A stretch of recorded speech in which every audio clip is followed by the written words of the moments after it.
Adams wrote to her husband, John Adams, the nation's second president and member of the Continental Congress, "I desire you would remember the ladies and be more generous and favorable to them than your ancestors.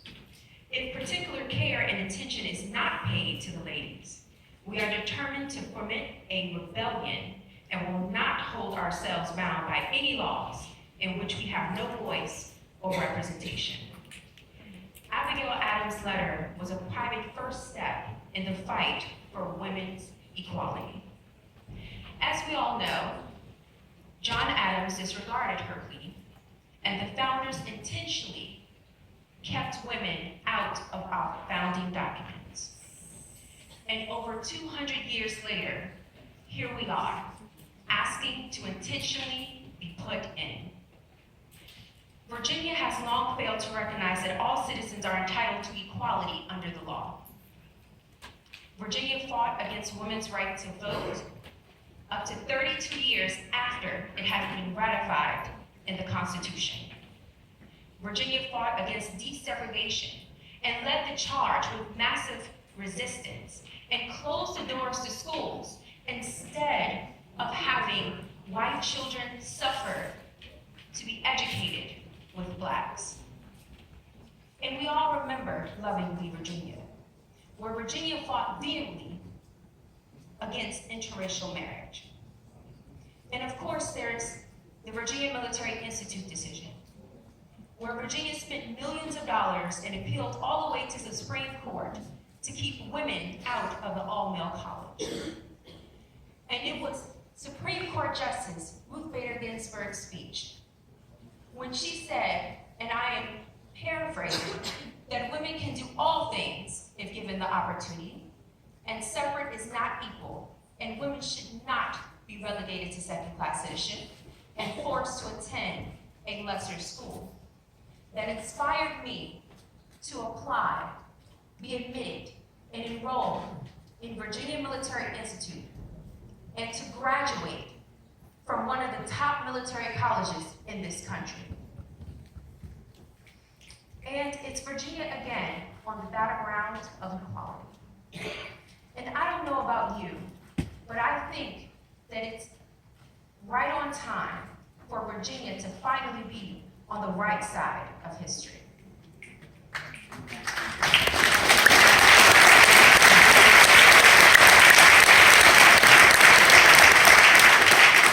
Now, women are making progress. We can't deny that.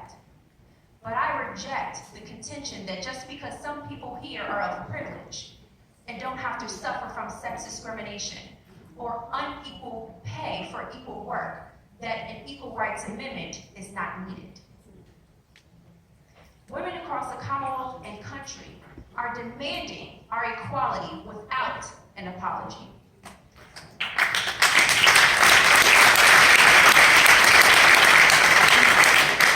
We have been marginalized long enough. We will no longer suffer in silence as we are discriminated against. We will not stand by while being paid less. We won't keep quiet about violence perpetrated against women with impunity. We are here, and we will be heard.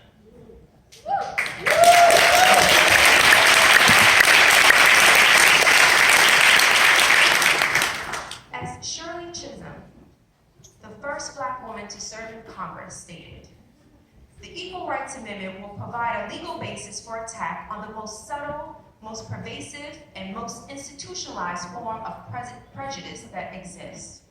Discrimination against women solely on the basis of their sex is so widespread that it seems to many persons normal, natural, and right. The time is now for this body to go on record as supporting women's rights as human beings equal to men to finally be enshrined into the United States Constitution. Equality must apply to your daughters as well as your sons. 160 million women and girls across this country are waiting and will forever be changed by what happens in this body here today. Yeah.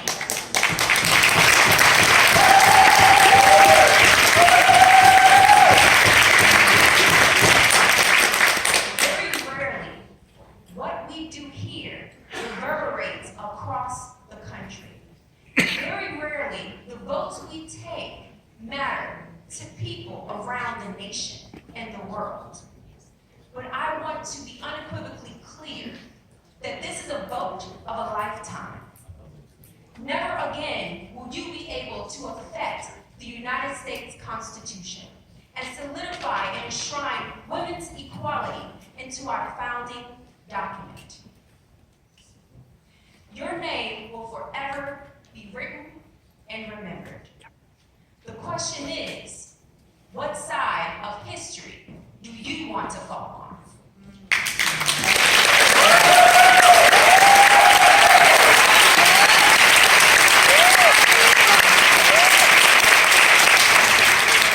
So in closing, I say this. The world is watching. Your mother, your sisters, your daughters. And I want to be unequivocally clear that there is only one way to spell equality, and that is simply